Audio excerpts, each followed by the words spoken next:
25,000-এর উপরে তাদেরকে কলকাতার সল্ট লেকের একটা বিল্ডিং এ প্রশিক্ষণ দেওয়া হয়েছে 6 মাস।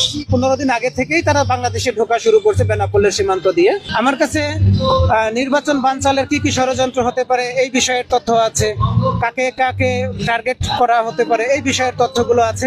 তথ্যগুলো একটু যাচাই বাছাই করি, হয়তো আমার 24 ঘন্টা 40 ঘন্টা সময় লাগবে।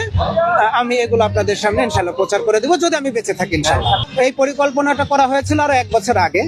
যারা বাংলাদেশ থেকে ছাত্রলীগ, যুবলীগের, আওয়ামী লীগের যারা ভারতে গিয়েছিল তারা বুঝতে পারছিল যে শেখ হাসিনার চট করে ঢুকে যেতে পারবে না। এরা যতদিন এখানে থাকবে ভারত সরকারের উপর একটা প্রভাব পড়বে, তাদের উপর প্রেশার আসবে শেখ হাসিনাকে বের করে দেয়। আর শেখ হাসিনা আন্তর্জাতিকভাবে এমনভাবে মারা খাইছে ডক্টর মোহাম্মদ ইউনূসের মেধার কাছে যে উনি আন্তর্জাতিকভাবে কোথাও আর পা দাঁড় করাইতে পারবে না, শক্ত হয়ে দাঁড়াতে পারবে না। এই জন্য তাদেরকে কলকাতার সল্ট লেকের একটা বিল্ডিং এ প্রশিক্ষণ দেওয়া হয়েছে, সেটা প্রায় 6 মাস। আর এর পরিমাণ কিন্তু একেবারে কম না, 25,000-এর উপরে। তারা এখনের এই সময়ে নির্বাচনের 15 দিন আগে থেকেই তারা বাংলাদেশে ঢোকা শুরু করছে বেনাপোলের সীমান্ত দিয়ে। এবং তারা এখন পর্যন্ত গোপালগঞ্জের সাবেক ডিআইজি মিজানুর রহমান, যাকে খুলনার ভূমিদস্যু বলা হতো, ওনার একটা রাইস মিল আছে, সেটা হচ্ছে টুঙ্গিপাড়াতে। ওনার রাইস মিলে রাত্র যাপন করে। রাইস মিলের পিছনে একটা ঘের আছে, ওখানে তারা তাদের প্রশিক্ষণগুলো রিপিট করে। ভারতের না, এরা আওয়ামী লীগ ছাত্রলীগেরই, কিন্তু ভারতে বসে প্রশিক্ষণ দেওয়া হয়েছে।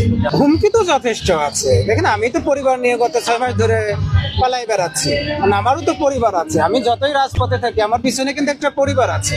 আমি আমার পরিবারকে যতবার হুমকি আসে আমি ততবার আমার পরিবারকে নিয়ে একটা জায়গায় ট্রান্সফার হয়ে যায়। কারণ আমি তো আর ভিআইপি না, এত বড় রাজনৈতিক ব্যক্তিত্বও না, কিংবা এত বড় মিডিয়া ব্যক্তিত্ব না যে আমাকে কেউ প্রোটেক্ট করবে।